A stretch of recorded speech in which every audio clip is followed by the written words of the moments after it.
Hello and welcome to the Experiencing Love podcast. I'm your host, Philip Jocks, and I'm so glad that you're here. I kind of have a lot on my mind right now, and so hopefully I'll get through everything today. But I just feel like I've been getting download after download, and I wanted to share them with you. So a couple days ago, I was talking about what this podcast was for me. I was talking about love and experiencing love and how there were times that I wasn't even talking about love that much.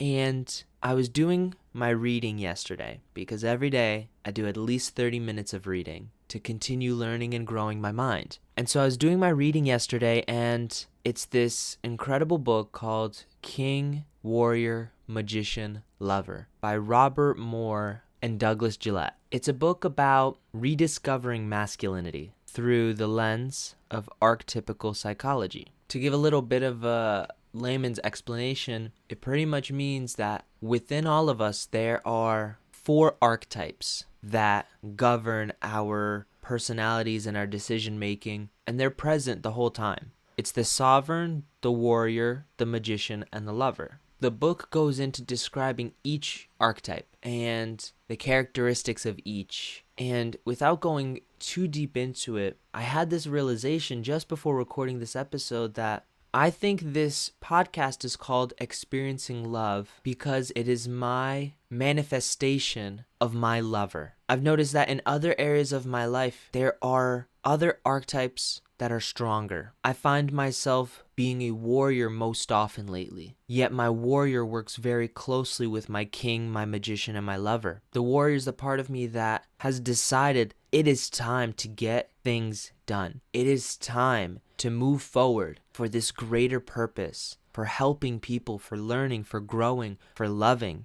It's chosen that purpose by being connected to the other archetypes. And I found that this podcast isn't strictly about love, the emotion, but I guess it's closer to love as the archetype, lover. When I speak on this podcast and I'm speaking from my heart, I'm speaking from my lover. That's where my lover lives in my body. My warrior lives in my chest, my sternum. My lover lives in my heart. My magician lives near the front of my face, while my king lives on the top of my head. And they all come together in my heart, in the home of the lover, to work together to solve every problem that I've ever had. It's what keeps me connected to my spirit, to my mind, to my body. And so I felt the need to just share that to close the loop from the previous episodes. I felt the need to share that so that it makes a little bit more sense, not just to you, but to me. I now understand more as to why this podcast is called Experiencing Love. As I've been on my coaching journey and my learning journey, my focus has flowed and shifted. It's morphed, it's transformed. At times it's also stayed stagnant. Sometimes I have a lot of focus on it, sometimes I could forget about it for a bit. But I've recently discovered that it's shifted yet again, or let me change the wording there. It hasn't shifted, it's narrowed. It's gotten more specific. And I've realized that rather than just helping people perform at their best, while I'm able to do that, it's not the thing I was passionate about. It's not the thing that I was driven towards. But what I found was a God wink for me, a daily download for me over the course of the last year and a half. It's that I've been driven to discover my masculinity, discover it and embrace it. And I found that my coaching has followed suit.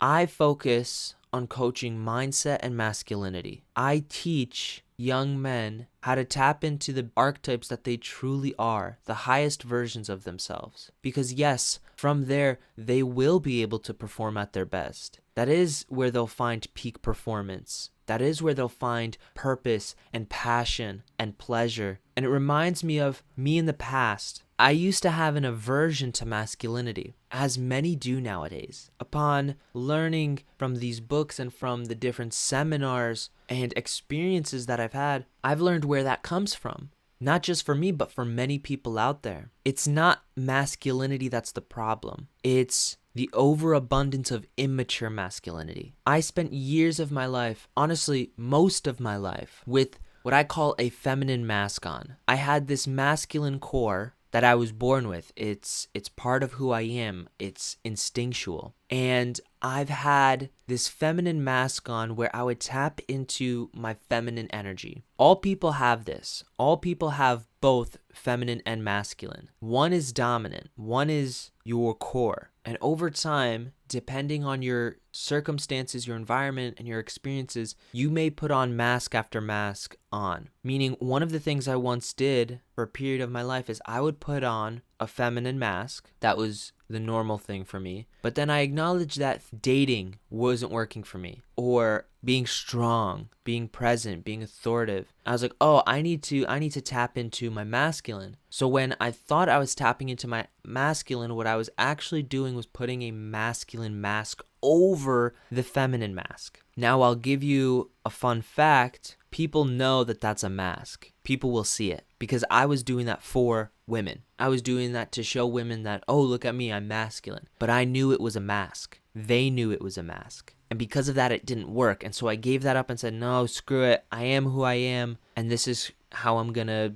be, right? I'm going to be in my feminine. And it wasn't until last December that I truly learned what masculinity was. Mature masculinity. What does that mean? What does that feel like? What does that person act like? What does that archetype embody? And only then was I actually able to take away my feminine mask. I still have it. It's like taking off a helmet and just putting it to the side. It's still there. I could put it on whenever I need it because there will be times that I need to tap into my feminine energy. Sometimes I need to tap into my feminine to connect with another feminine. But that's not where I stay because I now know what it's like to truly be in my masculine. I come here to be in my mature masculine lover. That's what this podcast is. And I'm going to have other sources, other materials, other experiences to tap into the other areas, the other archetypes. This is all part of the learning journey for me as well, because it might be that in my coaching, I get to be the king and guide someone forward. Maybe in my retreats that I plan to do, I'll be in my warrior. I will show people to be in their warriors. I'll teach them how to get things done. And maybe in my mastermind groups, that's where I get to be my magician. That's where I get to be fun, playful, come up with new ideas, innovative. I'm still learning what each of these archetypes are like and where and when I can embody each one. Because those archetypes are just for my business, but they show up in every area of my life. It'll show up in my relationships, with my family, with my friends, with loved ones, with my significant other. Since lowering that feminine mask, I've had so much more success in personal relationships in my life. I think differently. I feel differently. I once searched for confidence and now it's just there. I can't describe where it came from other than I know who I am within. I know who I am within, so I don't have to prove myself to anyone else. I've already proven who I am to myself. That's where that real confidence comes from. Because it's easy to be confident when everybody cheers on you, says yes, and loves you. But are you going to stay confident when they don't? When it feels like every single person in the world is against you, but you are staying true to yourself because you know who you are. You know that's what you're meant to do, because who knows,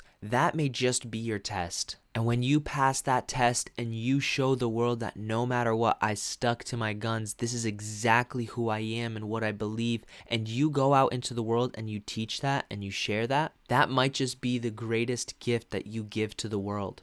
There's a part of me that feels that way now. People get rewarded in public for what they do in private. Every single day I push myself. Every single day I do hard things because I know that people won't see this and people won't congratulate me for this. But it'll make me a better man and make me a better person, and it'll make me into who I'm meant to become. It's interesting the way I look at these archetypes. They're all a part of me, and yet they're also different. They're all a part of me, and they're all apart from me. There's been times that I've literally asked, my king, what do I do? My warrior, what do I do? My magician, what do I do? My lover, what do I do? Sometimes it's like a conversation where I could say, king, what does the lover need to hear? And I get to just hear that response. It's in my own mind. I hear the conversation, I hear the discussion, and yet it almost feels like it's not me. The mind is an incredible thing. It's a curious thing. For years, I've had an interest in psychology and learning about stuff like this because I felt like I've always been driven to learn about who I am. I've learned so much about who I am, I feel driven to help others learn who they are. I have no intention on making people who are like me, because if you're like me, you're going to be called on the same journey as me, but you are called on your own journey. I may be your teacher for a time, I may be your teacher for your lifetime, but you're called on your own journey. You're called to discover your archetypes. Who are they? What do they sound like? What do they say? Where do they live? Is there one that needs more attention than the others right now? Is there one that feels so foreign that you have no idea how to even tap into it? It could be. As I've said before, most people nowadays are not living in their mature masculinity. Mature masculinity is being able to tap into the king, warrior, magician, lover, but the immature versions of them all is a whole separate set of archetype. As it's written in the book, it's the difference between man psychology and boy psychology. It's the child version of the king, the warrior, the magician, and the lover. Most people are in that stage. That's when some really heinous and disgusting things come from. That's where this aversion to masculinity comes from. I've been surrounded by that type of masculinity my whole life. Whether it's family, whether it's friends, whether it's on the news, in media, everywhere. It's very rare to find someone who embodies true mature masculinity. They're out there. There's many incredible men out there because they're learning. We're learning. I'm not at my peak of mature masculinity, but I recognize my shift. I almost tried to double back and say, oh no, but I'm not claiming I'm in my mature masculinity. Yes, I am. Yes, I most certainly am.